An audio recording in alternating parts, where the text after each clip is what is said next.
What makes a woman attractive? I like a woman with a good sense of humor. I also like a woman who has stilts surgically attached to her legs so she can try playing in the NBA. Huge stilts. I mean, she's like 12 feet off the ground. She has a contract with the NBA team, like a 10-day contract. They're looking for an effort player. She's going like 4, 7, and 2, but she's getting boards. They need the boards. I took out a 4th credit card to pay for an experimental surgery where they take skin from my lower back, graft it onto my legs to attach stilts, and now I'm being paid the veterans minimum to provide leadership to a young team with a lot of draft picks. I wouldn't mind if she had stilts attached and was like trying to overtake Wembanyama as the #1 pick. A girl who thought it would be a good idea to get stilts sewn onto her legs, so she's in the G League now waiting to get called up by the Indiana Pacers. The surgery went horribly wrong because no doctor has ever done that before, so she had to get it done by a vet, and it got infected, and she might never walk again, but that's how we met. I'm the vet.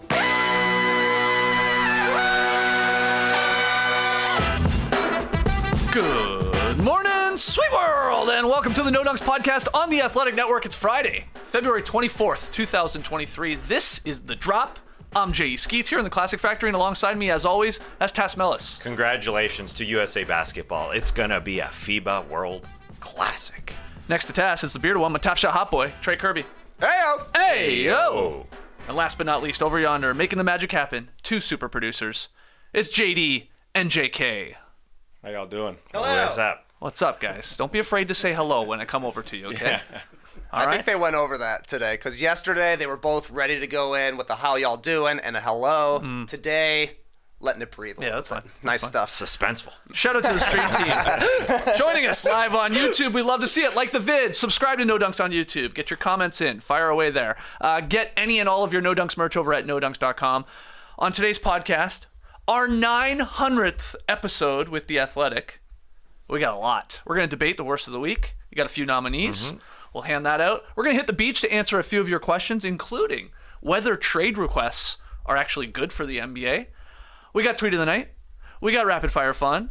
But first, we had a wedgie, and lucky for us, we had the Mavericks broadcast on the call. Foul screen. Got caught up in the screen, and we have a Keita Bates Diop wedgie. That's one of the rarest kinds. The first that I'm ever aware of, as a matter of fact. Do they keep that on Basketball Reference? They should start. Probably not. You're right. There's a lot of stats on that amazing site, but wedgies are not one of them. It's a good point there from the guys on the Mavericks broadcast. They should be tracked on Basketball Reference. Lucky for us, we have wedgietracker.com. Number 35 on the year. That was a rare one because it was the spinning sort of layup wedgie. Graceful. Softy. Dare I say. But is that number 35? Because Guillermo had one in the Celebrity All-Star Game.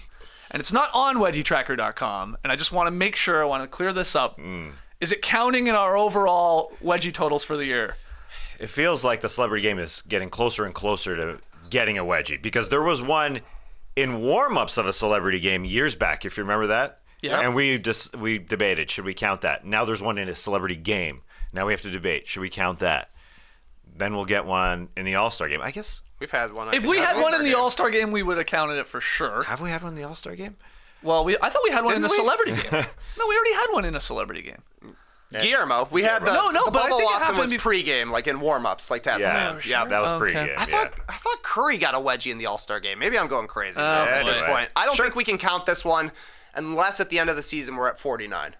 And then we're going retroactive Retroactively? and gonna count them for sure. Okay. That'd be great. Great callback. So we're not counting Guillermo's. We are at 35 after last night's there in Dallas. All right. It's on basketballreference.com. No, it's not. No, it's not. Throw a W at the end of the box score, though. Wedgies. It'll mostly be zeros, but every once in a while you'll see a 1. I don't mind that. It's nice. All right, let's play a little What You Got. What you got? What you got there?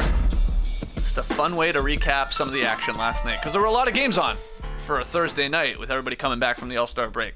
Let's start with this. I feel like we've done this 8 times already, but let's do it again because these guys are monsters. Jokic, 24 points, 18 boards, 13 assists for his NBA-leading 22nd triple-double as the Nuggets beat the Cavs in an entertaining game, 115-109. That was his 13th triple-double in his last 16 games. Ho-hum. Okay, meanwhile, Embiid struggled from the floor, had a bit of an illness, but he still finished with 27 points, 19 boards, 6 assists, 6 blocks, including a huge one late, as the Sixers rallied from a couple big deficits to beat the Grizzlies 110-105.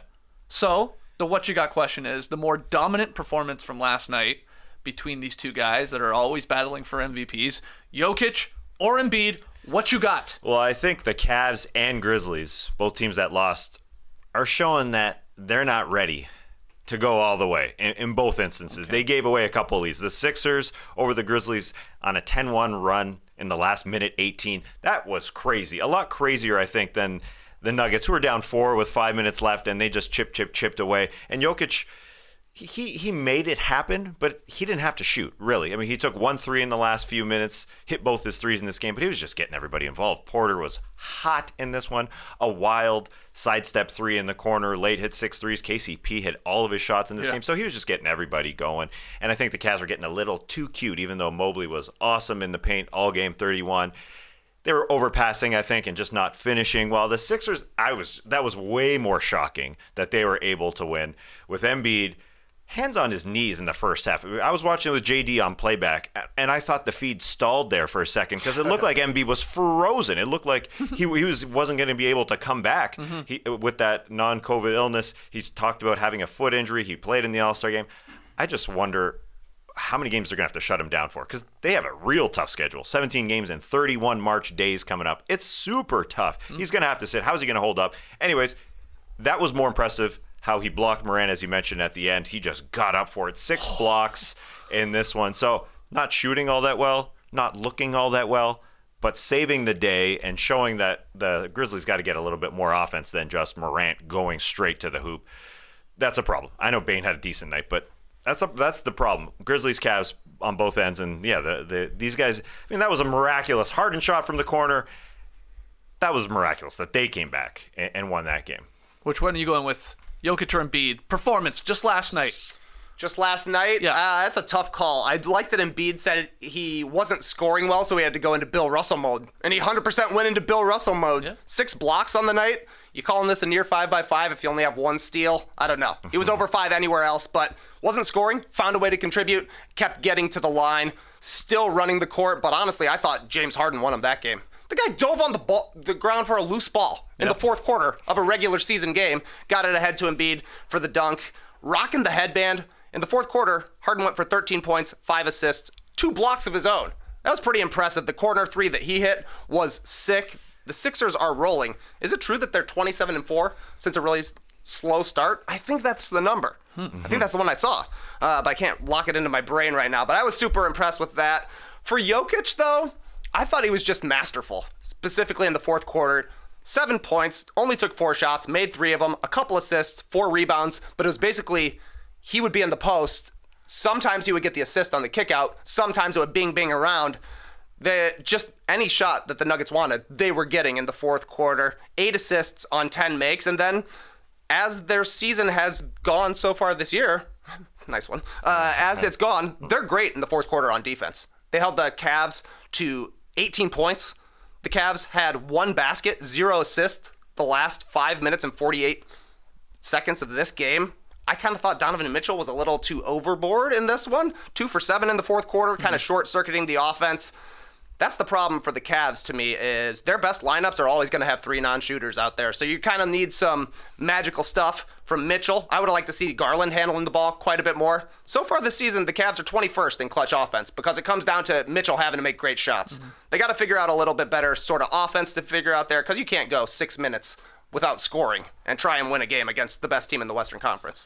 You think in watching both of these games last night that the teams that came out victorious over the teams they played, there is a little bit of separation. If you were doing tiers, let's say, in terms of championship, contenders, favorites, whatever you want to call it, and then the step down.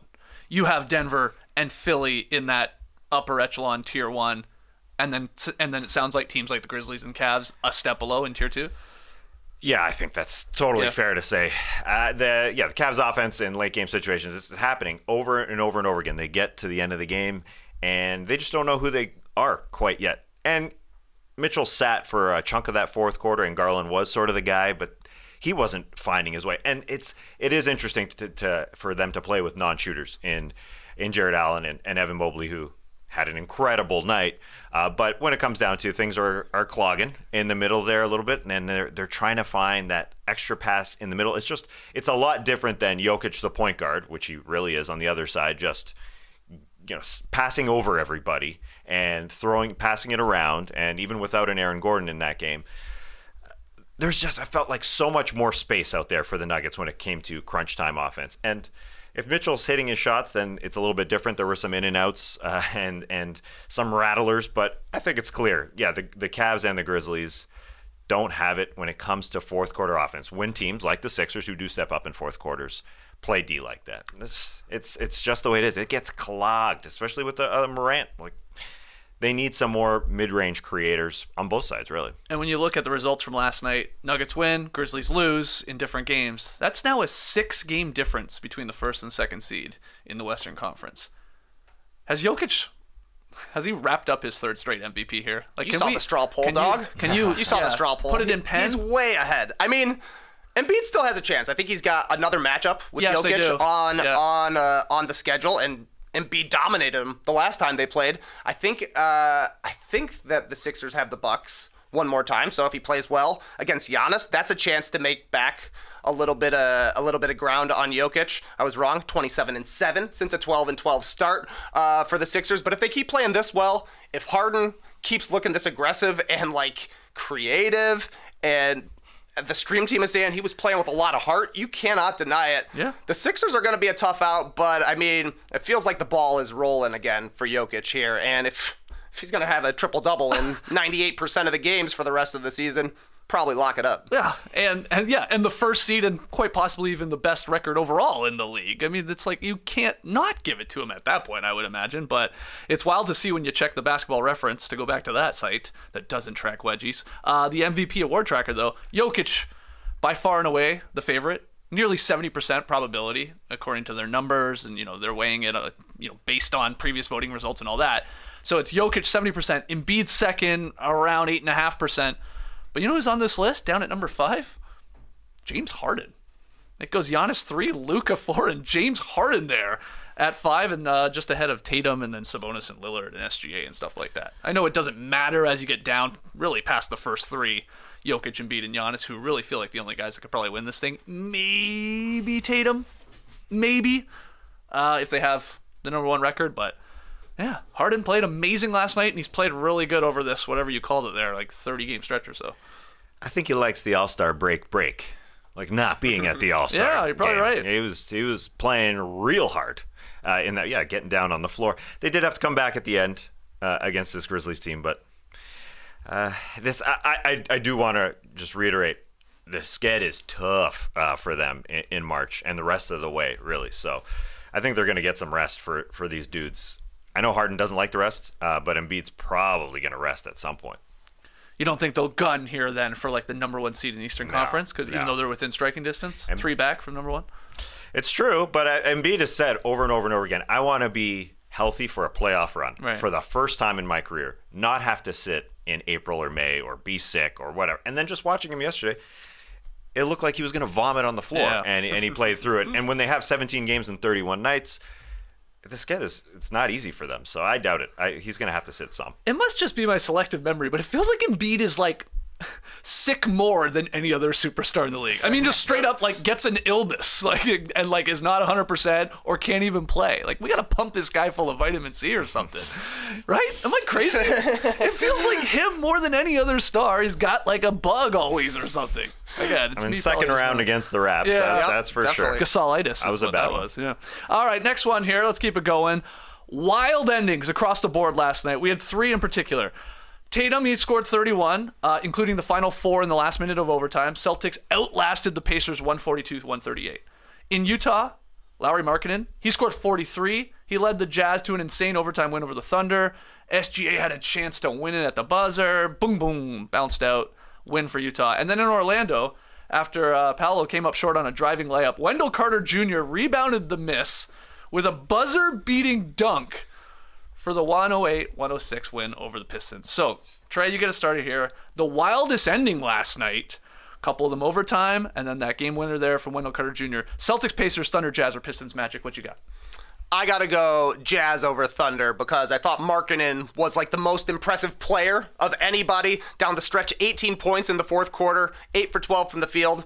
I don't know if they were all slam dunks, but it kind of felt like it. It's like he realized he can dunk on anybody this year, so I'm going to try and do it. He made a bunch of big plays down the stretch. Walker Kessler made a bunch of big plays down the stretch, a big putback to tie the game, then a block on the other end. I also like that the game started with Walker Kessler hitting a corner three from the left corner, just like in the skills challenge. Will Hardy, he listens to no dunks. It's quite obvious, but you could see that the Jazz made it a point to exploit the Thunder inside with their size. Markkanen was on the glass all the time in the fourth quarter. Kessler was on the glass all the time in the fourth quarter. They really gutted out that win, which is pretty impressive since this is a team they're probably going to be vying with for one of the last couple of play-in spots there. After they traded away a bunch of rotation guys, they just picked up a bunch of rotation guys, threw Chris Dunn out there for 18 minutes, and he did okay. So I thought that was a great win for the Jazz and some really nice play by their big guys.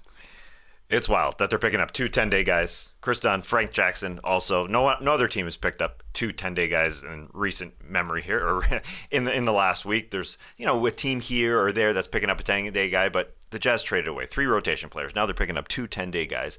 And they have that scrappy level that Will Hardy has encouraged them, has forced them to play with throughout the entire game and overtime. In this one, they're 4-0 in overtime. That's not surprise when it comes to this team. Yeah, Markkanen, you kind of expect him at times to fade away or something. But we were talking about it yesterday on Playback. Somebody said that Markkanen was the leader in dunks, and I said, nah. In the NBA, is that possible? It's not. But he's close, and it's Evan Mobley, surprisingly. You think it's Giannis. Yeah. But anyway, Markkanen is going frickin' hard. And, that you'd be surprised because you'd think they could take away one star on a team. The fact that OKC knows that it's going through him, 18 in the fourth. But they are small. Chet Holmgren's going to help a heck of a lot when he comes back next year. But it was cool for Walker Kessler to hit a 3, and then he got burnt by Shai Gilgeous-Alexander in the last couple minutes, but then he came back with that putback and that block to send it into overtime. Yeah. So great learning experiences for this team. Will Hardy's got to get some Coach of the Year votes. I don't think there's any question about that. They're playing really, really hard. They've got OKC 2 more times next weekend, so a team that they're vying with, and they've got the Spurs in between that, I think, a couple times. So this team, it's they've got Spurs, Thunder the next 4. So this could be a play-in team, despite basically breaking up their team. They're playing Chris Dunn, they're playing Frank Jackson. Not yet. He didn't make the lineup yesterday, but. Yeah, it is unbelievable how they're holding this thing together. Yeah, all of these were crazy endings, really fun games. Go check the highlights. I think I'm agreeing with you guys that Thunder Jazz would be on my pick, though, especially because SGA had another game winner. That thing, he went glass and it bounced out, and he was you could see from his reaction, he thought it was it. He's like, that was another one. I was about to wrap up the Clutch Player of the Year award with that one, but it bounced out. And Kessler, you guys already pointed out, 2 massive plays down the end. Lauri Markkanen just continuing to just put up massive points, 43. Now look, Dort bailed this team out too. The Thunder the Thunder couldn't grab a rebound to save their life, otherwise they win this game. They couldn't. But yeah, that Dort foul, man, I get it. This guy's cooking. Got to play him tight, but he dorted it up. He fouled him. He was just too close. He was a little too physical on the 3-point attempt, and then. Still, guys got to step to the line, a 7-footer, knock down 3 free throws to get the game, and kudos to him, he did it. But, 10 for 10 at the line in that game. The Jazz started Markkanen, Kessler, and Kelly Olynyk together. Yeah, those big boys. Ridiculous, man. It's honestly ridiculous. And any other thoughts on the Celtics win or Wendell Carter Jr. with the perfectly timed putback dunk? And even he did the thing where he got his hands off the ball right away. It was really, really smart. Yeah. If he didn't get it, I think it was Markelle Fultz was right behind it. Yeah. Pretty poor box out by the Pistons there, giving up 2 guys at the rim. I kind of got jobbed on this one though. I was looking on the app, seeing I think Celtics-Pacers had just ended, so I was like, okay, what's the next game I'm gonna look at? So it was a tie game, Pistons-Magic. Yeah. No time left on the clock. 106-106. Then I flipped on Twitter. I was like, what? Wendell Carter Jr. hit a game winner. They were confirming it, I guess. They had to confirm it, I suppose. And it was bang. So. Yeah, it was a bang. Yeah. Yeah, but it took them a while to say that it was offensive goaltending. They made the business decision that let's go check this out. We can review it, even though it was clearly off the glass. It was off the rim. Right. But they went and called it. So it can't be the wildest finish if it ends in a review. But everybody knew. And it was wild. Yeah, if you look at one replay, you see Markelle Fultz like looking up at the face of Wendell Carter Jr. because he could have got the tip in if Wendell Carter Jr. didn't finish it. But Wendell Carter Jr. doesn't feel like a Wendell Carter Jr. until you say junior. It doesn't feel like a junior until you say junior. Right? Doesn't feel like a junior until you say junior. Yeah, like he feels like he's a Wendell Carter. Really? He's a junior. I guess. Yeah. I don't know. I always thought of him as a junior. No, it's not me. It would be tough to me to shake that. He's a senior to me. Okay. And final one here. We had Jakob Poeltl grabbing a career-high 18 rebounds. Raptors beat the Pelicans. Big win for them. They held on. And Malik Beasley scored 25 points as the new-look Lakers here beat the Warriors 124-111 on a night where LeBron and AD did not play well. So I'm asking you guys, better trade deadline edition, Poeltl or Malik Beasley? What you got? Of course I'm going to believe in Masai. That's what we sat here and said. Did we really believe in Masai when we said believe in Masai? No, it just felt like such an up and down season with the Raps. It felt like this team should be playing harder defensively. Insert a center, and they are. They feel like they are super comfortable getting after the ball handler like Nick Nurse teams have done because they've got a guy who's at the back line who's ready to help apply that pressure. That guy is there. That's why the Pelicans couldn't score in the first half. But it's not just the defense with this dude. I think he sealed the game really with 4 consecutive baskets in the fourth quarter. A lot of them on the offensive glass. The career high in boards, he said, 21 points.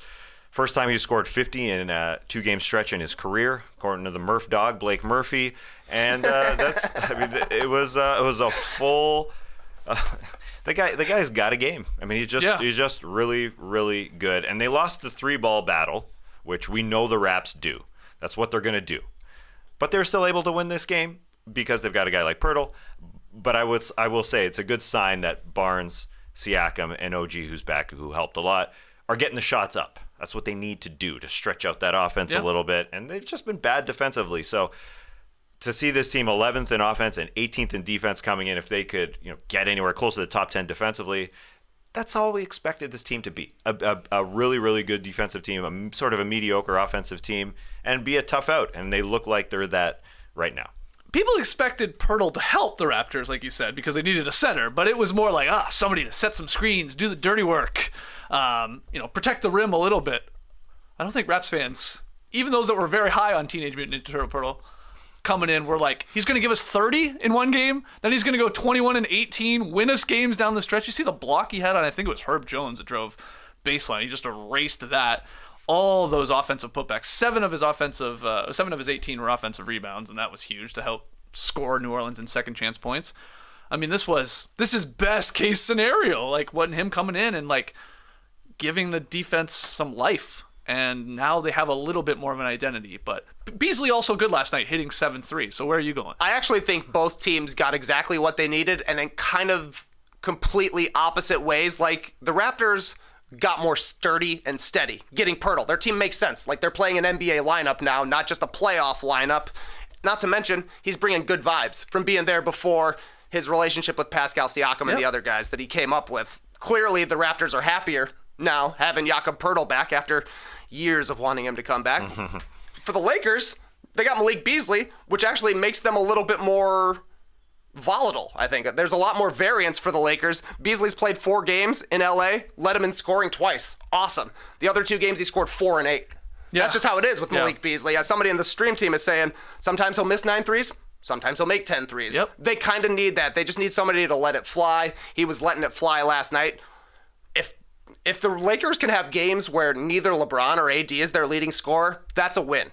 Even though they did lose one of these games where Beasley led them in scoring, it's still a win that there is more talent out there, that the pieces fit better from a court geometry standpoint. So, yeah, I kind of think that, Poeltl and Beasley, neither of these guys will probably make an all-star team in their career. Right. But it's the exact kind of role player you want to add at the trade deadline. Somebody who fills a need for you and just changes the team 5 or 10%. Yeah, the Bees is volatile for sure. On the other side in that game, Jordan Poole, extremely volatile.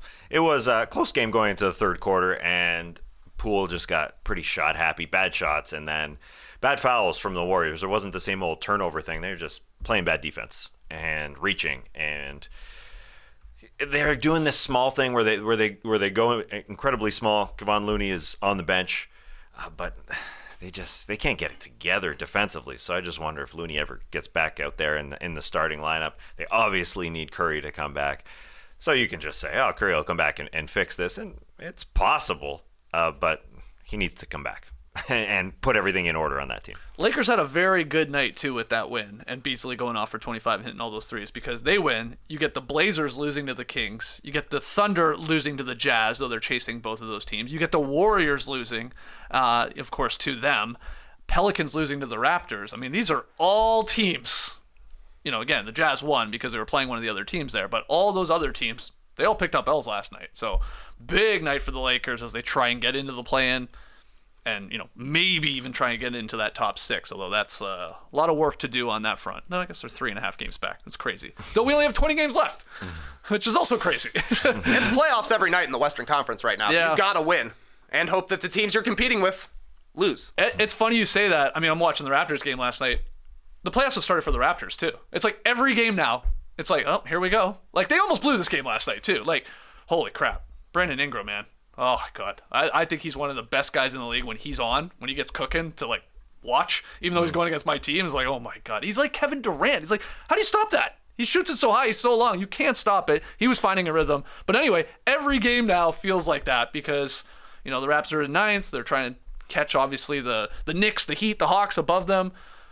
Buckle up, Tass. Yeah, no, it is. Playoffs have started in our life. Buddy. Oh, Nick Nurse knows. He's only playing 8 guys. He's cutting that lineup short. How's that different? Yeah, it's not much. Well, no Van Vliet last night, too. I hope everything's okay. It was like a last-minute scratch for personal reasons. Mm-hmm. I'm not sure what the issue was, but yeah, not a lot of guys played. No. How about Chris Boucher's dunk, though? That was amazing. Get that guy in a triple jump competition.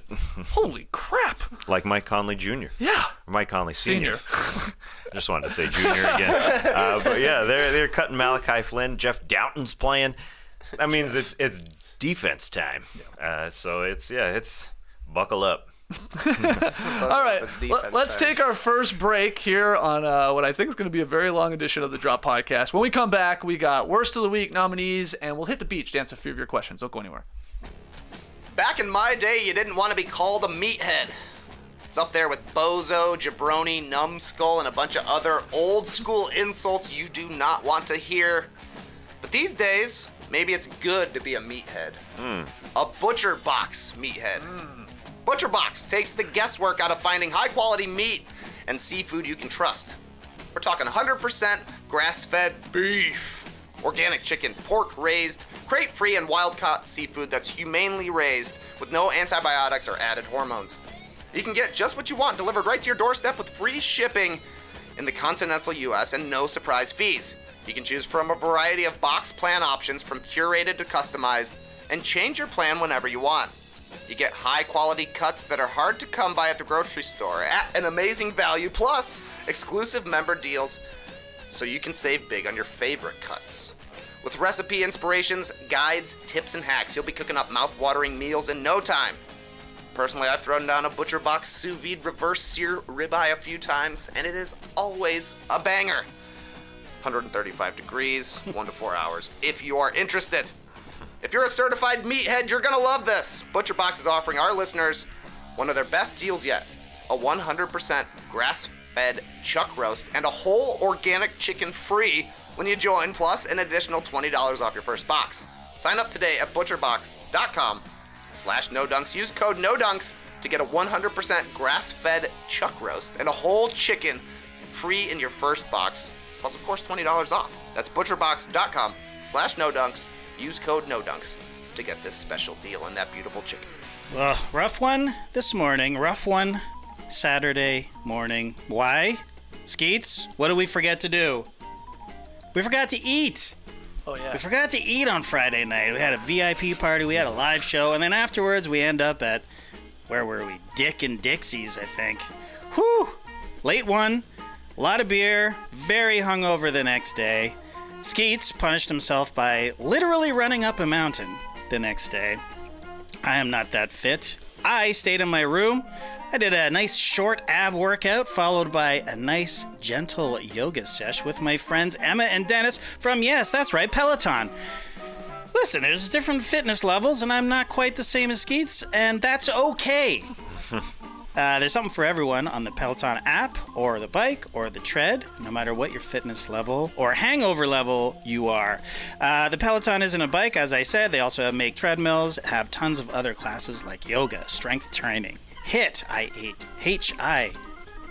H-I-I-T, yeah, HIIT, and boxing. I think the way to remember that it's H-I-I-T is you think of somebody is coming to help you fix your computer. And you say hi to the IT person. Hi, IT. Yeah. I like that. Yeah. Hi, IT. Peloton instructors have a variety of different training backgrounds and styles of motivation that work. For people of all fitness levels, you can get moving, whether it's a 10-minute power walk or a 90-minute endurance ride, which Rachel is back on. Shout out to Matt, the banana guy. Peloton offers thousands of on-demand classes available 24/7, which means you can work out whenever and wherever it's convenient to you. You don't have to be a super athlete to enjoy Peloton because there are classes for every level. Whether you're exercise daily or you're new to working out, Peloton can help you achieve your fitness goals. Try Peloton risk-free with a 30-day home trial.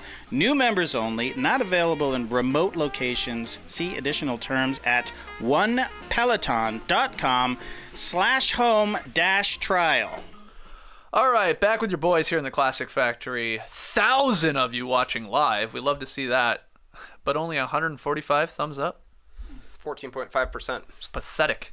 We want to be at least 88%. Yeah. Well, yeah. Yeah, he was right. Yeah, he was right. Yeah. You want how much you want? 88% conversion rate on the thumbs. Holy. I like it. Yeah. We want to see at least 880 likes on this video. All right, let's get to work. We don't ask for a lot. Hit that thumbs up if you're joining us live. Okay, let's get to Worst of the Week. Ladies and gentlemen, the Worst of the Week. It's the stream team's thumbs. They get Worst of the Week. Lack of thumbs. Pull up those thumbs. Now, we got a few nominees. First nominee is Rockets owner Tilman Fertitta, because if you didn't know that the Rockets were tanking, well, it's absolutely clear because he told a reporter at Galveston, Texas's Mardi Gras. Okay, well, I know we're not going to talk business, so I'll just say, go Rockets. Hey, absolutely. we got, thank God we got 10 days off. Thanks so much. Pray for Victor. Yes, happy Mardi Gras. I hate our team. Thank God we got 10 days off, and pray for Victor. Just a pray for Victor. I haven't seen this clip. Wow. There's a lot going on in that clip. It looks like Mardi Gras. It definitely was. does. Yeah, and the owner is saying, I hope we get the number one pick. Right. Let's keep losing, baby. That's unfortunate. Doing a good job. Yeah, I mean, he may be telling the truth. Yeah, I mean, at the very least, you could say that all facets of the franchise are aligned right now. Yeah, the problem is the Spurs, man. Spurs have lost 15 straight. Woo! But the Rockets still have the worst record. But they flatten the odds, Skeets. Even if they're the second worst or third worst, you still got that 14%. That's right. So good luck to Tilman Fertitta, or bad luck, whatever you want to call it. What's crazy about it is, like, he wasn't prompted. He wasn't asked about that, right? It was just like, he's having a good time at Mardi Gras. Yeah. He's like... he's got the styrofoam cup. Yeah. Looks like he's having fun. I wouldn't even have known that was him until you... I don't know. I mean, he's got the face paint and all that. It's like, that guy's a billionaire. That guy could have been anybody. But yeah, good luck to the Rockets fans, the Spurs fans, the Pistons fans, and I guess the Hornets fans. You want me to do a quick spin of the old tankathon here?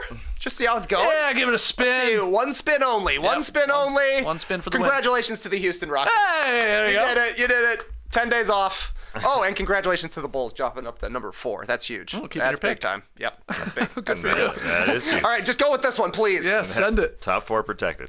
All right, second nominee, good friend of the show, Matt Devlin. Now, Matty D did nothing wrong. I'm just really saying this because I want to point out that it was Caribbean Heritage Night in Toronto. And Matt Devlin and everybody else on the broadcast was asked to eat this Trini treat called Doubles, and it just sucks to eat on TV, and this thing is just flopping and falling apart on Matty D. I mean, he's having trouble eating it, although he took care of it. I think amongst all the broadcast crew who was asked to eat it, he was the only one who ate it on camera. They asked everybody. They asked Leo. They asked Baller Kia Nurse. They asked Kate. They asked Jack Armstrong. Armstrong is off camera saying, "These are great." He did take a bite for sure, because you could see him. Jack? He holds it up at one point. Jack He's ate got it. a bite. Yeah, no doubt. It just sucks to eat on camera. But I wanted to just point out it was Caribbean Heritage Night because it was a blast in Toronto. Surprisingly, the first Caribbean Heritage Night in team history. Very surprising with the influence that the Caribbean has on Toronto. Yeah. Surprising. That is surprising. Okay, they should do it every night. They should. Because it was bumping in there last night. It was, because Kevin Little was performing, Turn Me On, between the first and second quarters. They got a delay of game because Kevin Little was performing. Worth it. Absolutely worth it. I saw Eric Kareen on The Athletic talking about the craft services table for media. Ooh, there we go. And he said he can only do that, please. He begged.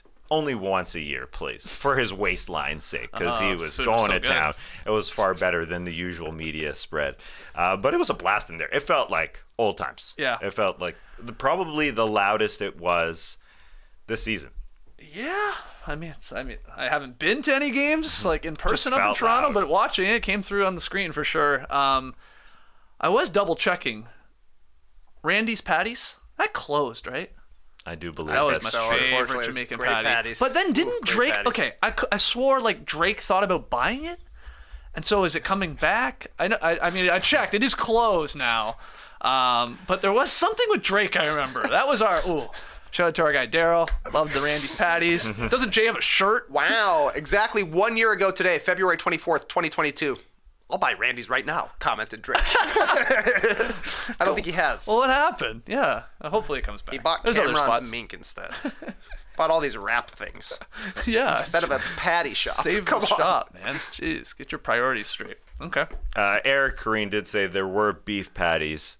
God, I can taste them right now. beef I know, right now. I love it. Oh, bought some frozen ones recently. Horrible. Yeah, just terrible. I see Matt Devlin eating that crumbly crust. So good. Yeah. Wicked Carib was the suppliers last night? They supplied the doubles. The food. Okay. Patrice Roberts performed. Just looked like a great time. Hell yeah. It looked like a great time Little, in Toronto. Turn Me On. That's a good song, I think. Yeah. That's a good song. You're coming home with me tonight, so let me have you. That's what that song's called. Yeah, that's a good song. You got me going crazy. Anyway. They said Turn Me On. Yeah. He does the turning on. All right, last one. Okay. You guys wanted it out there. It's the NBA All-Star Game. It has to be. It's unfortunate that we have to be talking about this. Now, listen, this part was actually the best part. If you're with us on YouTube, there was a one-on-one battle. I know someone brought that up amongst our fans, amongst everybody. Oh, Jaylen Brown and Jason Tatum are playing. The other 8 guys are watching. Who cares? At least there was defense on this play. Anthony Edwards' pose is pretty funny, though. Yeah, the double teapot. Double teapot. No one tried. There was a lot of trying on this play, if you're watching with us here, but no one tried on the basketball floor. There was no defense played. In fact, Shai Gilgeous-Alexander complained about LeBron James playing defense on him. It's kind of warranted. He said LeBron James didn't play defense all night, then he came and blocked me. What the hell? What the hell, man? But the fact is, people didn't watch this game. 4.9 million viewers, a record low for the NBA's midseason. Classic. And the live draft got 3.4 million viewers. So people were tuned in for that. That's a pretty good number, way higher than when they pre-recorded it. JD and I were talking about it on playback. He said, wow, the number went up for the All-Star game from the live draft. Well, they want to watch the stars play, but it's an incredibly low number. And, we're at this point here where literally we just saw one possession where there was a defensive play. LeBron had a defensive play. I don't know. I can't even think of another play where there was actual defense and intensity. And that was the problem. Everybody started turning it off. It was obviously too long. There was a pregame concert. There was a concert in the middle. There was commercials in between rounds of the draft. It was extremely long. Now the NBA will say, across our digital media channels, we generated 1.75 billion views. Is that a lot? I guess. That's a record. Sounds like a lot. 1.75 billion. I'm not sure that those numbers kind of wash over me. And the game has changed in terms of TV. Obviously, the streaming doesn't factor into that. But still, the game was bad. I think we can all say that. Right. But how are you going to fix it? How are you going to fix that? Somebody's got to. We can't get fucking players to play in regular season games, okay? In all of them. So why are we expecting them to play like balls to the wall in an all-star game, an exhibition game? We're not. Well, it's just a little harder. A little harder. One of the leaders has to do it, like in the past. Sure. That's what it takes. It takes a Kobe or it takes a particular player to rally the troops and say, guys, let's play defense for 5 minutes. I agree with that. No one's asking. It ain't going to take money. It ain't going to take anything else. Whatever. It's not. Exactly. What do you think fixes it, Trey? Anything? I mean, I do think a lot of the competitiveness fell off when Kobe Bryant retired. I think that's a big factor here. No Chris Paul in this game. No Kyle Lowry in this game. Giannis played one play. We're talking about guys who are like competitors who are going to be dogging each other, trying to win this game. It would have been nice to see him at least care in the fourth quarter. I mean, the game was out of hand at that point, which is the kind of double-edged sword of the Elam ending. It's like, if it's close, it's going to be cool. Yeah. They're going to be competing. But if it's really far away, we're just trying to bomb threes from as far as possible. So, I don't know. Every All-Star game sucks. NFL All-Star game, brutal. They don't even play real football anymore. Yeah. MLB All-Star game, they had to go to, like, awarding the winner home field advantage. Now they don't even do that. I don't know about the NHL thing, but I know that skills is more important. Nobody cares because the game doesn't matter. So how do you make it matter? Go back to the 90s? There ain't no way to make it matter. Yeah, it's interesting because now if you're a League Pass subscriber, you can watch the Stars every single night. So that's gone. You know, when you used to be able to, you could only tune in to see MJ, a handful of times in the NBA. So that's why there was, it was in the tens of millions. Back then, 93 was the highest.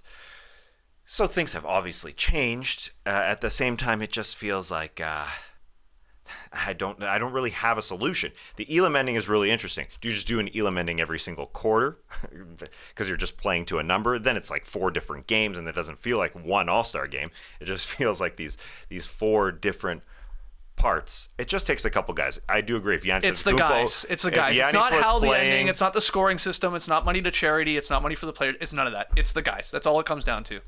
That they decide we're actually going to compete and play some real basketball for at least a portion of it. That's it. And it shouldn't be a marathon. It shouldn't be a 5-hour marathon. Like no, you're right. Also true. You're right. Very long. Yeah. Like they put on their jackets and were listening to the national anthems by Julie Black, and like at 8:15 the game ends. At it was long. I'm not to give them an excuse, but it was super long from that time to the fourth quarter. When, like Trey said, if there was an effort in that fourth quarter, we'd be cool with it, because that's what's happened a lot of the times. They turn it on in the fourth quarter. A lot? I think. Yeah. I wouldn't say a lot of the times. The Kobe years. A few times. The Kobe years. Well, I mean, but we had blowouts though too. I mean, and 40 minutes of the game was basically what we saw this weekend. Yeah, the fourth quarter is what I mean. I'll bomb, you bomb. Yeah. Yeah, the fourth quarter is all we're asking. Yeah. Really. I think people are willing to overlook 40 minutes of pickup basketball as long as the final 8 minutes have a little bit of intensity. Like, it was a joke that Kyle Lowry was flopping in the All-Star game, but you could tell he cared. Mm-hmm. Yeah. No, it's only a couple years ago. Yeah. Look, I think the best thing is if you don't like the All-Star game or the weekend or whatever, just don't watch it. And maybe that's going to happen here. And then maybe the NBA will be forced to get creative, and maybe the players will take some pride in wanting to compete a little bit. But I also think it's silly to expect an NBA All-Star game to have the competition level of a Game 7 in a playoff series. Wow, no one's expecting that. Well, I feel like some people are, and I think they've lost the plot when it comes this weekend. It's for sponsors. It's sort of for it's for the fans, or even particularly kids. It's not this I mean, I get it. You led with sponsors. Yeah, but it is. It used to be for fans. It used to be. Yeah. That was the main thing. Show up, play hard. This is the only time we see everybody actually together doing this. Nowadays, you're going to see more competitive footage from these guys getting together for a summer run at Rico Hines because they're trying to get better for things that matter going forward. It has lost the luster the last couple of years. I mean, sure, you know what's going to happen, unfortunately, is someone's going to compete hard in one of these and someone's going to break an ankle and then everybody's going to say the exact opposite. Who's gotten hurt in an All-Star game? Kobe. He got hit in the face. Yeah. He did get hit in the face. Broke his nose. One I think. guy? Wade, I think it was. It's like Well, one guy's got did LeBron get hurt or not? Nicked his finger. Right. That's another one. You can Right. cross him out as well. He only played a half of the game. But people don't really get hurt in the All-Star game. People don't really get hurt in the dunk contest. It's an excuse. Yeah. It just takes the great of the greats. We're talking about, you mentioned LeBron. If he's out there in the fourth quarter, at least giving it some sort of effort, people will follow. If Giannis played in this game, other than the first possession, he's a tone setter for sure. It could have changed. I thought Westbrook? Yeah. Another tone You setter? listed a lot of guys that actually the most competitive guys in maybe the would league. play the hardest. But why don't they care though?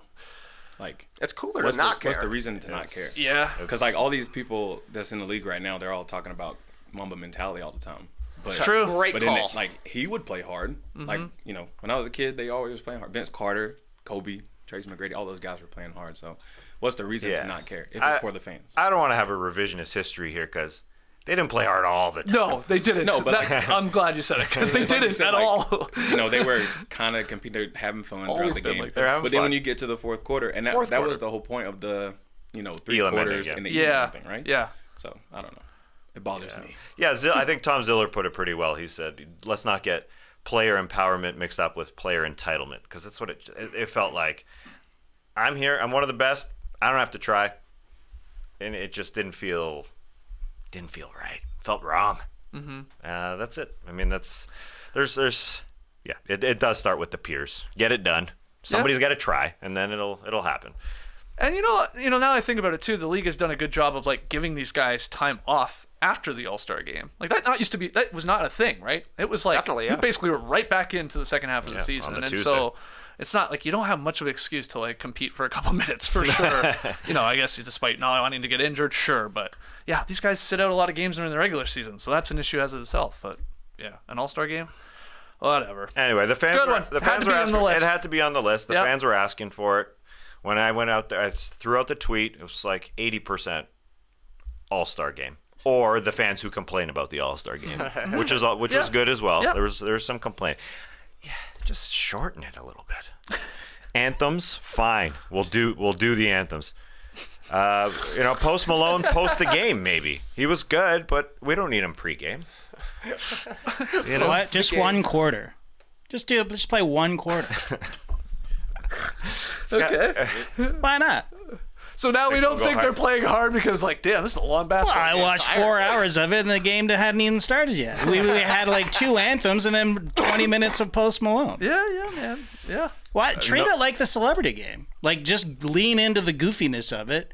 Spend most of your time on the sidelines, with celebrities and, just the goofballness of it. It's a celebration of basketball. Right. If they're not going to play hard. Which is what the NFL has resorted to. Right. I mean, but that's so let's play dodgeball. And Let's it is go. the biggest sport in America. It has nothing to do with the All-Star game. But they don't even play a game, right? They don't play the Pro Bowl anymore. It's literally Don't they do flag football? flag man. football. And then all these So- other fun events or whatever. Yeah. Yeah. And Sweetest catch. and no one cares, I don't think. Like, are NFL fans going nuts that there's no real competitive They tune in All-Star game? anyways. I guess. NFL fans tune in no I matter guess what. so. The XFL's doing numbers. What's your XFL team? You picked one? Never. No? Please, no. Who you got? Chicago have a team or no? I don't know, man. I don't know. The They probably have Revengers. I like the Revengers. The Revengers, the Renegades, isn't it? Is there a Renegades? Maybe. Yeah. The Vipers. There is the Vipers. Oh, okay. There's a USFL. Oh, we got some good names. The St. Louis Battlehawks, the Seattle Sea Dragons, the Arlington Renegades, the Houston Roughnecks, the DC Defenders, the San Antonio Brahmas, Vegas Vipers, and the New York Guardians. I believe that's all the teams. I think I just listed them all. So what's your team? Arlington Renegades, because I had to confirm they're in Arlington, Texas, Yeah. just to confirm. Yeah. You never know. That's where the Rangers play. I do like Vipers the most. Vegas out of those. Vipers sounds cool. Yeah. Although Sea Dragons. That's cool. Yeah, you're going to the sea, you're cool. Yeah, man. All right. Speaking of the sea, let's hit the beach. Let's do it.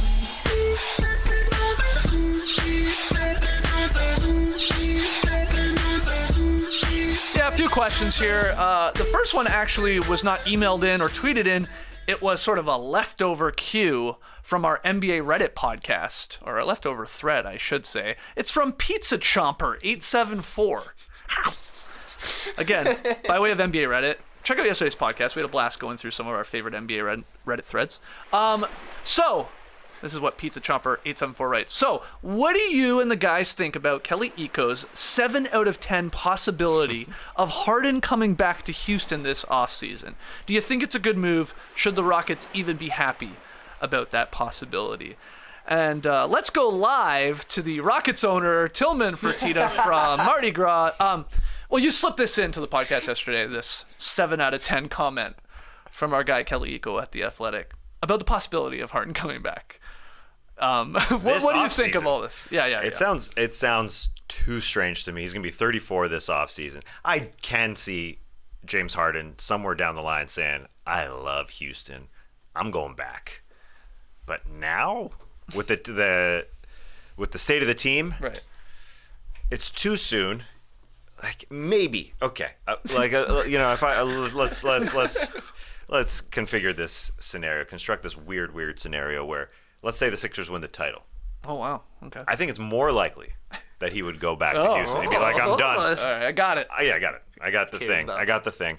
But he just took a $15 million pay cut to try and win, to try and allow the Sixers to add some guys. So I think he'll give that a chance. Right. But I kind of see him like retiring a Rocket. Oh, at the end. Okay. Yeah, he's 34. I don't know how 34. long. Okay. He will be 34 this offseason. I don't know. Harden doesn't seem like a guy who's going to play till 40. Yeah, so agree. A few years from now. Okay, what do you think? But he's still being able to play, so maybe 2 years from now. Give me 2. 2 years. Yeah, man, I don't know. Maybe you're right, Tess. I was thinking if the Sixers have a successful postseason, like there's no way he's going to leave when they're that close to a championship, but if they lock down the championship, why not go back home and party? Yeah. For the end of your career. Maybe he's a big Roughnecks fan. Yeah. Wants to see them taking down the San Antonio Brahmas at Tedesco Stadium. Perhaps Harden is waiting to see if Tilman Fertitta will be celebrating the Victor Wembanyama lottery. Yeah. And then he says, hey, that's a nice guy to attach to going forward. A pick and roll combo of James Harden and Victor Wembanyama. That's good if you're the Houston Rockets. And I don't know, should the Rockets be happy about it? It's tough to say. Yeah. It is tough to say. Clearly, they are in rebuild mode right now. But if you win the lottery and sign James Harden, instantly you're back in contention mode, trying to win mode at the very least. I do think the Rockets need some veteranship. I don't know if Harden is necessarily the guy for it. But you hear more and more about Harden possibly going back to Houston to the point where I'm like, 7 out of 10, that's a really high number. But for how many podcasts that we listen to hear the smoke of it, it could be true. And yeah, James Harden is a different cat. So this may sound like an oddball thing, but Iko's got his finger on the pulse. We got to get him on the show. There's smoke, I guess. Mm-hmm. You think there's a chance? I don't think it's happening this offseason. I think what you're saying is much more likely a couple of years from now, end of his career, sure. But Embiid, like Harden, I mean, whether or not he cares, I don't know. You would imagine he cares a little bit to try and get those playoff demons off his back a little bit and go very far and maybe even win a championship. Being paired with Embiid is his best chance. I mean, of course, he played with Kevin Durant, Westbrook early as in the Thunder days, but like this is, and he went really far with Chris Paul, don't get me wrong, but like Embiid at the level he's playing at, MVP level, that's a hell of a twosome they got going on right now, and Harden's playing great. So I don't think it's happening this offseason. And I think even Kelly, I did like some like Twitter investigation. Kelly even almost was like, well, I just jokingly threw out a number, like 7 sounded good, So probably not this offseason. In the future, maybe. That was good. Good number to throw out there because 6 wouldn't have got the juice. No, 7 got us talking. 7 made an NBA Reddit thread for sure.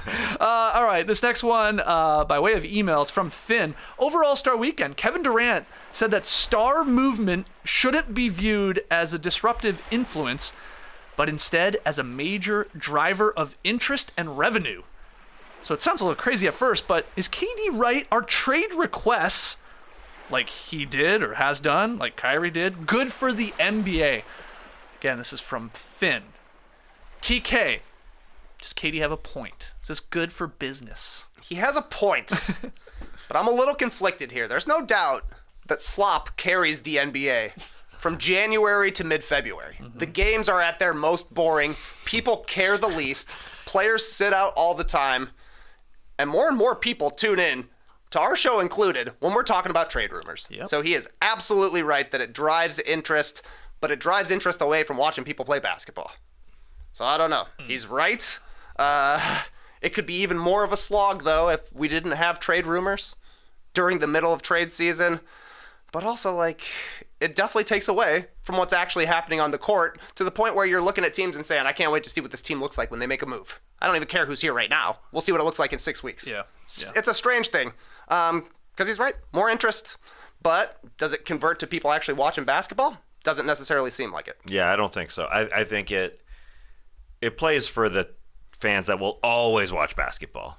But I don't think it turns people on by any means. Trade requests don't convert potential fans, and it could push fringe fans away. So I don't think it makes the league better. I think he's speaking from a place of a business person, number one, and number two, a diehard. A guy who's always going to watch the league, a guy who cares about this league a lot. And like from us, yeah, of course, it's great. And slop season, as Trey called it, is good for the business, as KD said, but it's not good for fans who are thinking about watching basketball. There's a reputation amongst NBA fans that say that this league quite often has guys who just don't, will demand out because it happens more than every other league, unless I'm mistaken.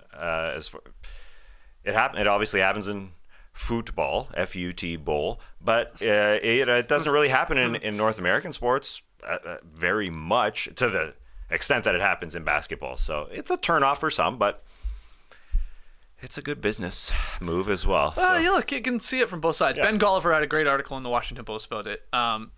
Some do argue that a star has an obligation, I throw that in air quotes, to his team once he receives that fat-ass long-term contract, right? Like, you got to be the face of the franchise. You got to lead. You got to lock in. That's why you're paid $200 million plus. But on the other side, as players get more comfortable exerting their influence over team decisions, you get this, right? The players think, well, owners do this with us. They move us around. They put pressure on, obviously, who they're going to bring in and out. Why can't we do the exact same exiting through trade requests and stuff like that? For sure. Yeah, they can, and they've proven. And it's and Katie is absolutely right. I mean, you cannot argue that. I'm not a fan of it because I love to watch basketball, but more people care about this stuff: the trade rumors, the deals, who won the deal. Everybody gets to play GM a little bit. Everybody gets to have an opinion on something that hasn't even occurred yet. So like, oh, this will work, this won't work, and then nobody cares what you said, 2 weeks later. Then watching basketball. That's not good. But Katie's right that it gets more people interested, I guess, in the sport. But it's weird. It's like you want to translate those people more interested in the sport to actually watching the sport and caring about it. But I don't know. Thanks, Katie, for getting traded. It was good for the numbers this year. It was great for the numbers. It was great for the numbers. Do it every interim season, right? Like, that's the other thing. It happens in the summer, too. Like, it was dead times. Yeah. August and September. It's great in the summer. Somebody's making some kind of news. And I mean, like, my opinion on this is, like, I want there to be KDs and Kyries of the world, and I also want there to be Damian Lillards of the world, right? Like, that's part of the fun to me. It's like, oh, the guy that digs in his heels and is like a Dirk-like, I'm going to get it done here. And then that championship that he eventually wins feels bigger than, let's be honest, any of KD's. But I also like players that are like, I'm just as much, like, why am I not in control here? I'm the real reason why people are watching these games or even tuning in or talking about it. And I want to help my chances of winning a title or whoever I want to play with. Like, I'm going to influence. It's tough. You can go too far probably both ways, right? Yeah, the public demands versus, when you're, sign the contract and you're able to move on, you move on. Yeah. Where's Aaron Rodgers going to go? I don't know. Right. I heard he ended his darkness retreat 2 days early. Soft. Was it supposed to be 4 days? 4 days. He went 2 days. And how can you make a decision after 2 days? And what does this mean, darkness retreat? Like, what happens? Just pitch black? Pure darkness. sensory deprivation. So what? Blinds and curtains? Like you're in a house, like you don't see the sun? I don't know where they put him exactly, but man, it's a tough call. Do I want to play and make $50 million or no? Mm-hmm. I got a feeling I know where he's going. Yeah. Yep. Where's he going? Back to Green Bay. Oh, he'll go back. Yeah. Could they trade him? They could. Oh. They traded Brett Favre. His career is going the exact same way as Brett Favre's. Okay. Is this as big a deal in the NFL world? It is. It obviously is when you're a player of his caliber, I guess, or worth. Final one here from David L. Hey, no donkeys. I saw this fun question via Real GM. Who is the biggest X factor now that we're post All-Star break? Put it another way, which players can swing championship expectations or impact the shape of the league the most? Is it KD with the Suns? Who else is in the running? Championship X factors. I mean, is it KD? KD is a great one. Yeah. Oh, I mean, he's Kevin Durant. Yeah. He's an MVP candidate who just went to the Phoenix Suns. So, yeah. That's He's not playing tonight, by the way, I don't think. March 1st is the goal. Okay, that's early next week. It's a short month, I heard. Yeah, February's done. So it's starting pretty soon. February. Okay. He'll be playing pretty soon. I mean, Russell Westbrook's playing tonight, both in a positive and negative way. Could he sway the Clippers in one direction or the other? But all is good in Clipperland. Can't wait to watch him play Sacramento tonight, and hopefully it'll stay good. Well, what about Kawhi Leonard then? I mean, as a championship X factor. Just taking it to that Kawhi level. Yeah, I wasn't thinking him, but sure. It's at the KD level already. Yeah. We're talking about some of the best players in the league. Yeah. You call those X factors? Championship X factor. See, I think more of an X factor is a guy like Michael Porter Jr. Great one. Nuggets have big-time championship aspirations. He's one of their 5 best, shooting 41% from 3, hit some big ones last night. Yep. But also, he is going to be the number 1 target in the Western Conference on defense. They are going to put him into every sort of action and challenge him to defend his position and stay on the court. And the Nuggets absolutely need him to stay on the court. He contributes on the glass a little bit as well. He's got good size, and he's a really good scorer. But come playoff time, that guy's going to be in the crosshairs. And if he is not able to stay on the court, that will be a problem for Denver. Yeah. I thought the same thing watching that game last night. You're like, oh, if this guy can stay on the court is a big part of it, play a little bit of defense, not get too exploited on that end, but like have those games where he hits 4, 5, 6 threes, whatever. He's got to do that. He's got to do that 4 times out of 7 games in 4 series, and they could easily win a title. Like with Jokic as your star guy, with Jamal Murray as your second guy, with that team around him. He's a good one. I guess this article on Real GM was more like that upper echelon level. KD, obviously, like the Suns were a fringe contender at best. He moves to their squad, and you're like, they're the favorites suddenly in the Western Conference, whether you believe that or not. But yeah, him, Kawhi, like Anthony Davis is a weird one too. It's like, my God, remember before he got injured, he was like putting up like 30s and 15s, and you're like, oh yeah, he is one of the best players in the league, and then obviously gets hurt, like he does all the time. I guess when phrases just stick around for a long time, the meaning changes. Because Trey's right. X factor is like, interpret it however the hell you want. We're talking about the best of the best. With these guys. But yeah, I had KD down, I had Russ down, I had Harden down. Because if Harden takes it to another level, good one. I mean, yeah, because it like Russ a few years ago, like good Harden, bad Harden, very different players. And I just wanted to say all the members of the OKC Thunder years ago. But I'll throw Chris Middleton in there because the Bucks are continuously winning here. But when it comes to playoff time, they are going to need a guy they can rely on as a second scorer, and Drew does that at times. Brooke does that at times. And they're bringing along Middleton slowly, and he's showing that he can go on runs, and he can do that. And that Eastern Conference is wide open. It's exciting times. I mean, you mentioned Jokic setting up Porter. The guy's won 2 MVPs. He was asked that All-Star weekend. Do you think that the first round should be a best of 5? Shorten these playoffs? He said, no. I like the 7-game series. It proves the better team. So I'm just already in playoff mode. Like Jokic, all right, baby, let's go on a run. I mean, he needs to prove that that he's MVP worthy. Like it will be a bad look if he gets his 3rd MVP and the Nuggets are bounced. Obviously, of course, first or second round. So I'm just looking forward to Jokic. The confidence is there. If he gets the support, Aaron Gordon wasn't even there last night, and they've shown they've got the best offense in the league.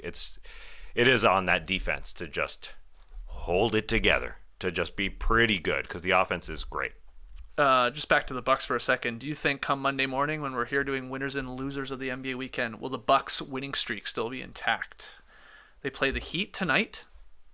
That's on ESPN. And then they play the Suns on ABC, that 1 p.m. Eastern slot. Unfortunate KD's not playing. But will the Bucks extend that streak to 14 straight? Giannis should not be playing in either game. Probably not. No. So unlikely. Those are two good teams. Two very good teams. In Miami and Phoenix. But they've won 12 straight. Don't they own the Heat? Do they own the Heat or the Heat own them? I always thought get they've that taken mixed care up. of business since they swept Jimmy when Bryn Forbes outscored Jimmy that one year. They just beat them recently in early February. I know that for a fact. Lost twice in January. Okay, so this is for the series. I mean, to possibly tie it up. Tiebreak at least. Yep. All right. Great questions there. Keep sending them in. NoDunks@theathletic.com. Tweet them in @NoDunksInc. That's INC on the end. You can leave them in the YouTube comments as well. We're going to take our final break. When we come back, pick 'em results, tweet of the night, and rapid fire fun. But I want to talk about nostalgia, okay?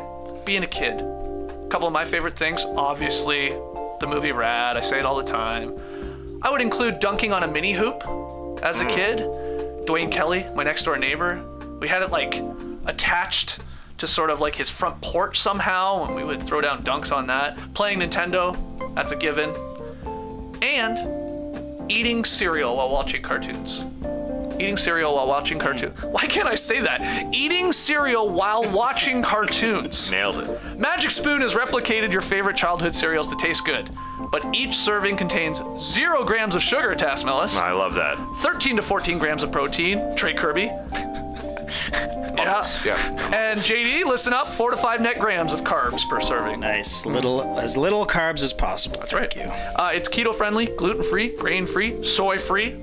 It's a perfect way to relive those moments as a kid watching cartoons, eating this delicious cereal. 8 unique flavors. You're not going to get bored of feeling good with Magic Spoon. My favorites, Honey Nut and Frosted. Those to me are the OGs, but they also have flavors like cocoa, fruity, peanut butter, blueberry muffin, maple waffle, cookies and cream, and cinnamon roll. And Trey Kirby, just for your birthday yesterday, the flavor birthday cake is back. That's right. The super popular, previously limited edition only flavor is back to stay. The people spoke, said we love our birthday cake cereal. Don't make it a limited edition run. We want it all the time. We got birthdays every day. That's right. Somebody's born every day. That's right. Celebrating our birthdays early with this fan favorite. His so early, it's like next year. It's like he's already celebrating. Yeah. But I love Magic Spoon. A lot of the friends that have tried this out, they're like, oh, this is really good. Start ordering it to Canada, for crying out loud. We got half of Canada ordering Magic Spoon at this point. So head to magicspoon.com/nodunks to grab a custom bundle of cereal and try the magic for yourself. And be sure to use our promo code NODUNKS at checkout to save $5 off your order. Magic Spoon, so confident in their product. I would almost say downright cocky that it's backed with a 100% happiness guarantee. So if you don't like it for any reason, they'll refund your money, no questions asked. Remember, get your next delicious bowl of guilt-free cereal at magicspoon.com/nodunks. Use the code NODUNKS to save $5 off. Thank you, Magic Spoon, for sponsoring this classic. If you like wine, we have a cool new wine service on board called First Leaf. I use a similar service for coffee, so I was down to try it. You take a quiz, tell First Leaf what you like, and they send you wine. Easy as that. I rated those initial bottles I got, and First Leaf used the responses to curate my customized selection of delicious, award-winning wines based on my preferences with 96% accuracy.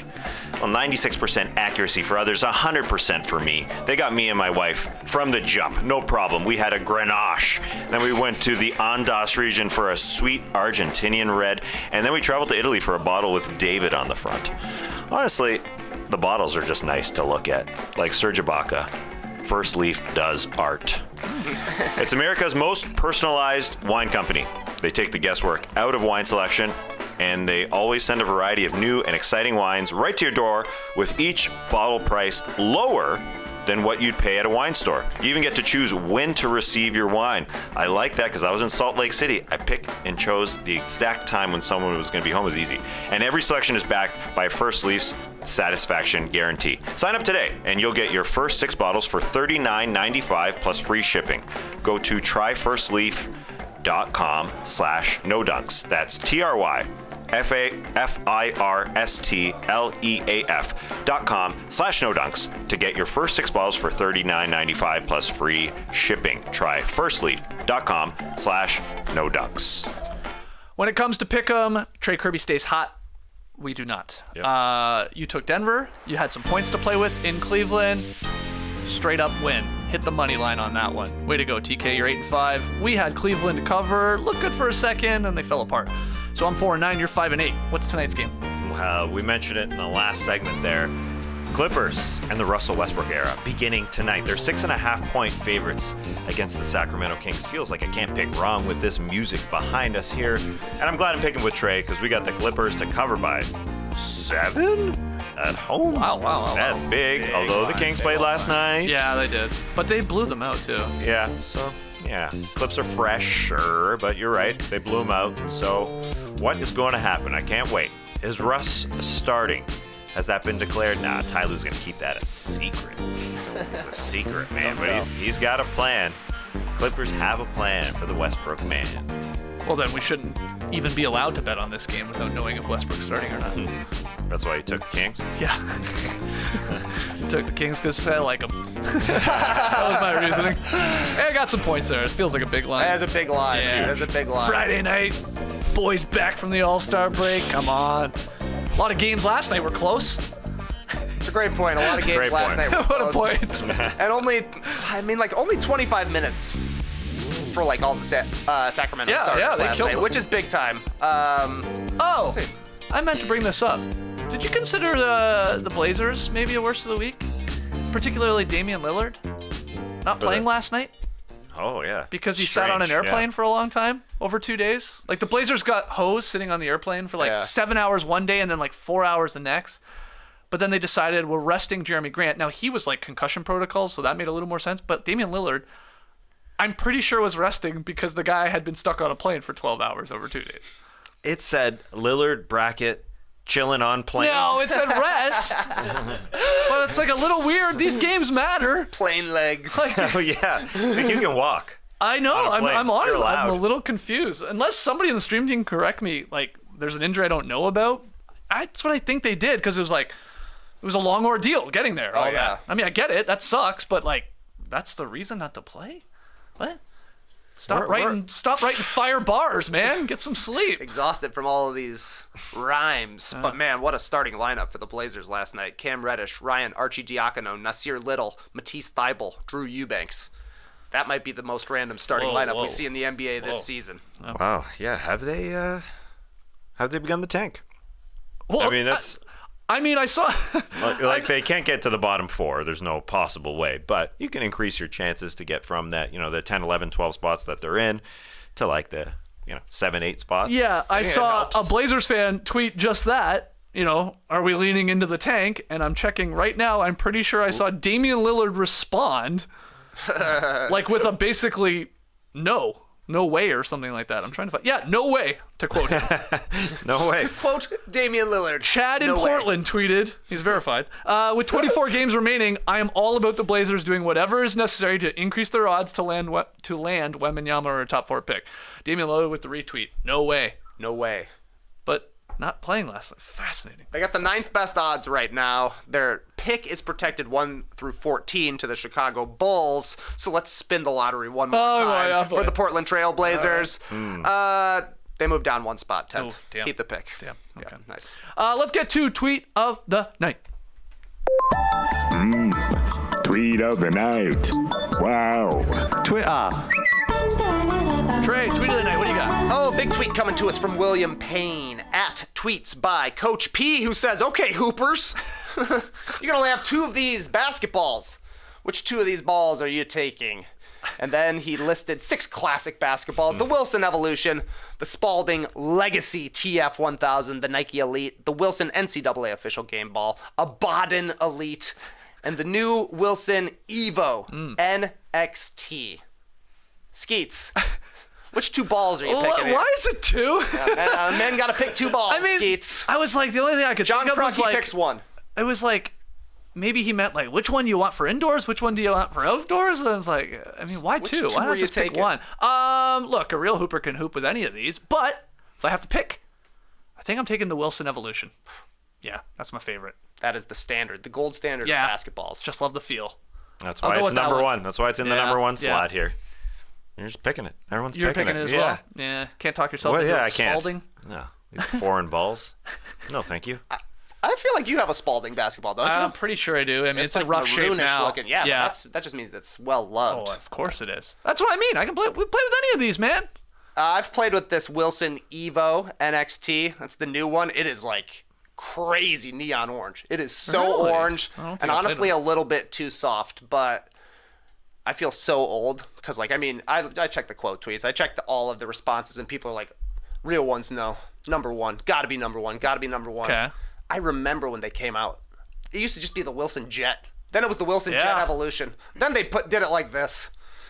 The olden days, man. So you would say that got the most votes? Oh, definitely. Evolution? Definitely. Okay, that's good to know. Definitely. Which one got the, like, least? Like, number 5? I mean, Yeah. I don't think I've ever played with that ball. I don't know if I've dribbled that one specifically. I've never liked a Baden ball, and honestly, I've never really liked a Nike ball either. No? The ones I ever played with were very, very hard. Yeah. See, like, again, I feel like I could be convinced that maybe it's more of an outdoor ball that I would like. Maybe. Like that little, maybe. that harder leather. That harder leather. That I don't know. composite leather. Okay, so we're going Wilson Evolution.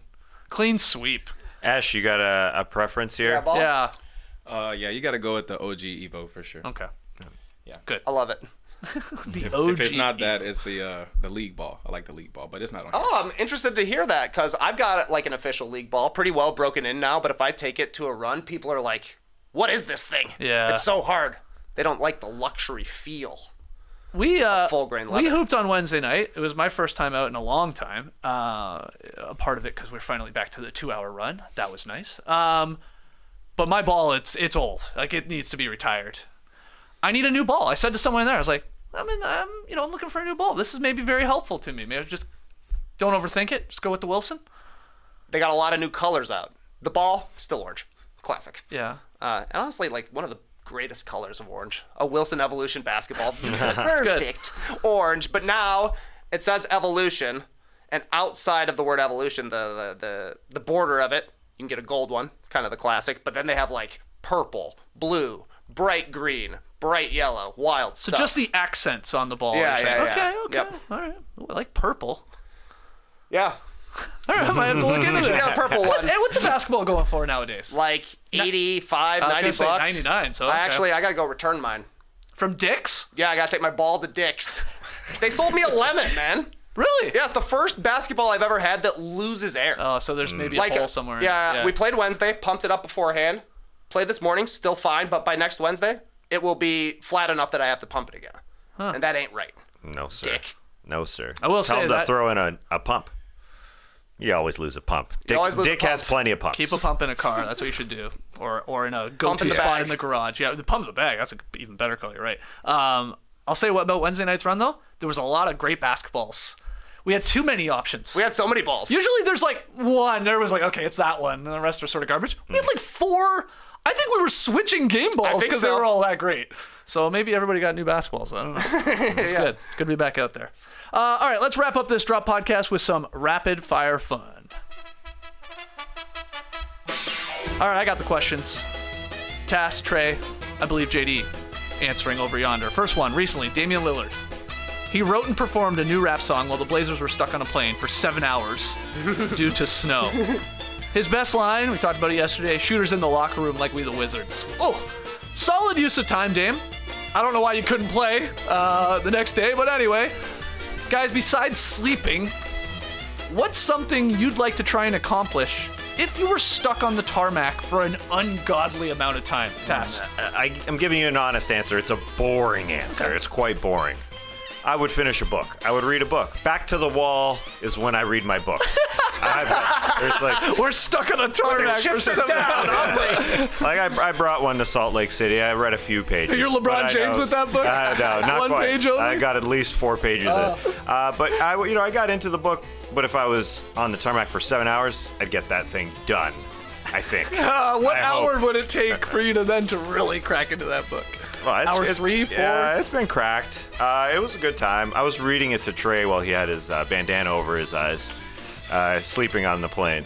You remember that? That's I read a very good sweet couple of you. pages to you. It was a good book. Okay, reading a Jennifer book. Egan. Taking it down. Reading a book, yeah.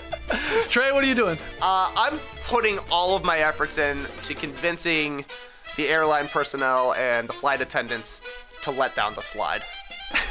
You're never going to see that slide out for the most part. I'm like 7 hours. You can pop that thing open. We can slide around for 2.5, 3 hours, depending on how many people are having fun. And then you've got enough time to get it back in the plane, put the door back on, and take off. It's a good one. Okay. Remember when that guy was getting fired or something like that? So it was his last day at the airline. He popped the door, slid out of the airplane. I was like, see you later. So jealous of that guy. Makes me want to work for an airline just to quit an airline that way. Wow. Okay. And JD, what are you doing? Taz stole my answer. Oh, you guys. I'm scrambling here to come up with something, but books. I never get to read. I got 2 kids. I do this show. I've got so much going on. To actually read a book, like, I don't get to do it. I didn't even turn on my screen both ways back and forth from Salt Lake City. I was reading a book. Good for you. What are you reading right now?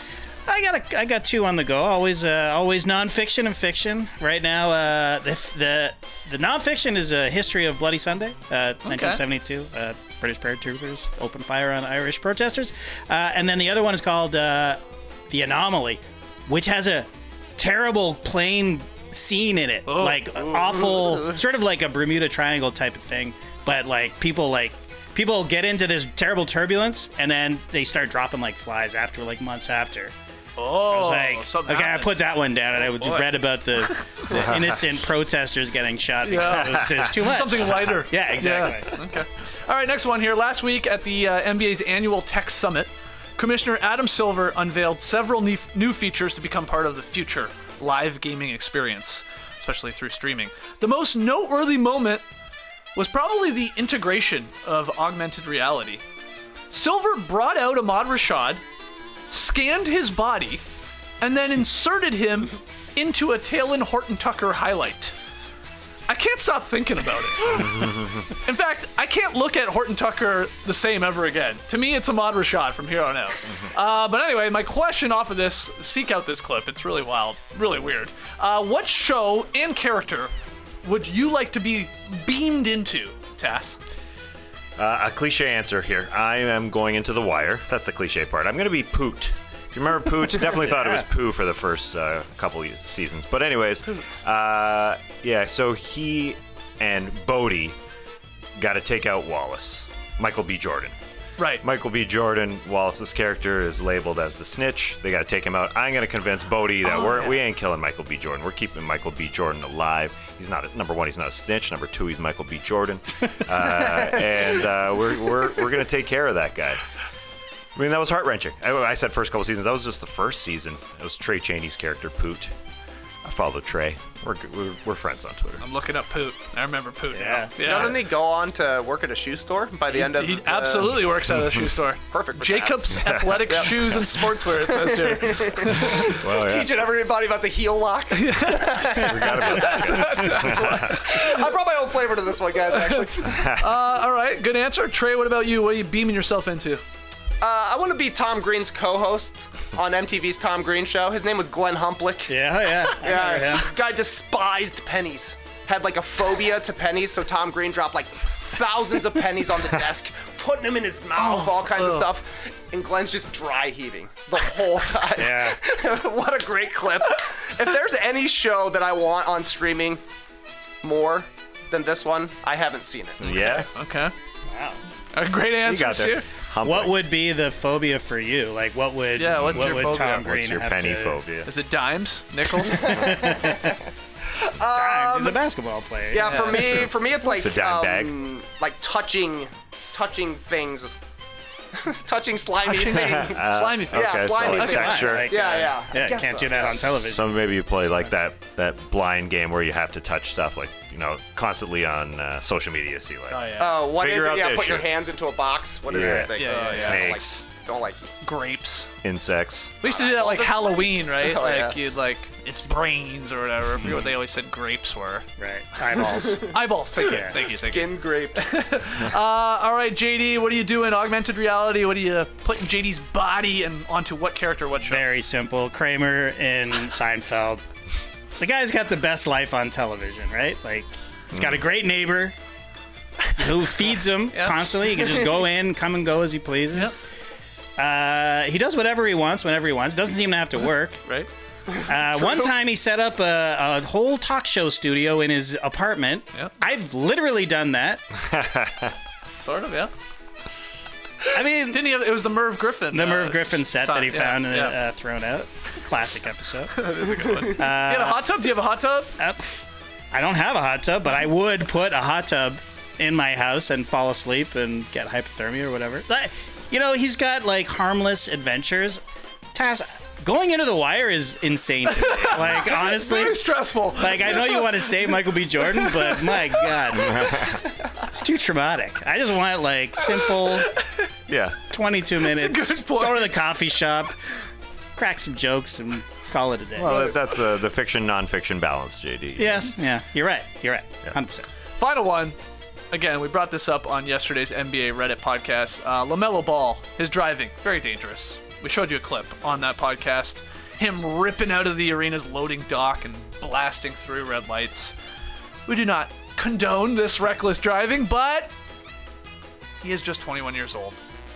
You make dumb mistakes when you're a kid. You do dumb things when you're a kid. So I want to know, what's the dumbest thing you did as a, let's call it a teenager? Well, the bike driving, for sure. I should not be here.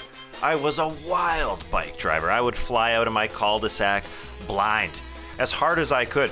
I would just fly. I would pedal as fast as I could. I hit a moving van. Like, a van was driving past, and I hit the back of it. Luckily, stayed on my bike. Wow. A driver got out. It was like, how the hell are you on your bike? I just managed to balance. I was blind. I've hit a parked car. I've fallen all over the place. I mean, I was a wild man. I fell off my bike so much. I showed up at my man Thor Plaxton's house with a bloody face because I fell on my face. It's like, what the hell happened to you? I literally just lost control of my bike and I fell on my face. So yeah, I mean, I fell off my bike so many times. No, and I have to ask, no helmet.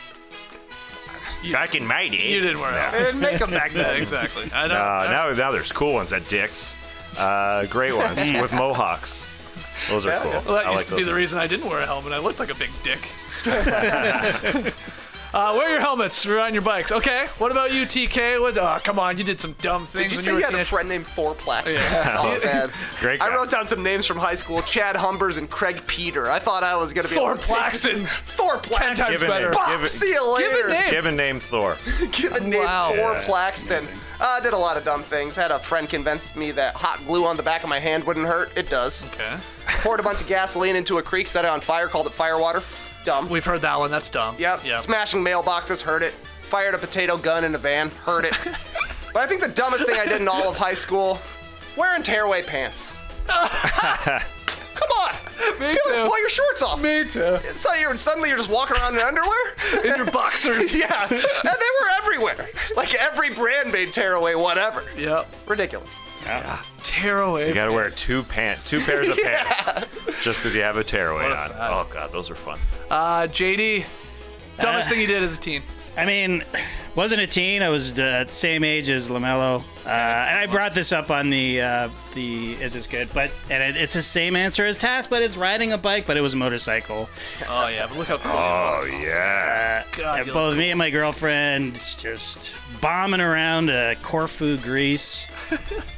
Very slippery roads. There's literally olive oil on those roads.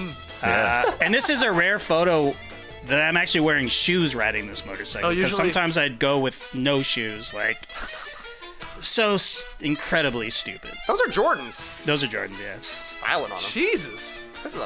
You look awesome. You were wearing tearaway pants. I know it was dangerous, but that's why it's awesome. It almost looks photoshopped. I mean, the quality of the photo is that's good. This is just me taking a picture with my iPhone of a photo. Wow. Wow. Yeah. Oh, I can see on the sides there. Yeah. Yeah, I guess that's probably an olive tree dropping olives on the And as we asked on Is This Good, who's who on this bike?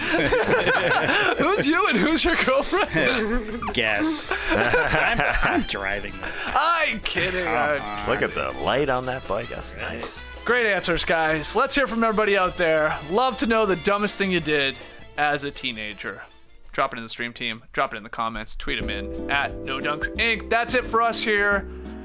Fairly lengthy edition of the Drop Podcast, but why not? We didn't have a few pods this week. We'll be back on Monday, though. Winners and losers of the NBA weekend. So we'll see you here from the Classic Factory live at 10 a.m. Eastern. Until then, Clipper Bros! You heard it here first. Have a great time. Turn up. Love you guys. Awesome. Thanks for joining us, folks.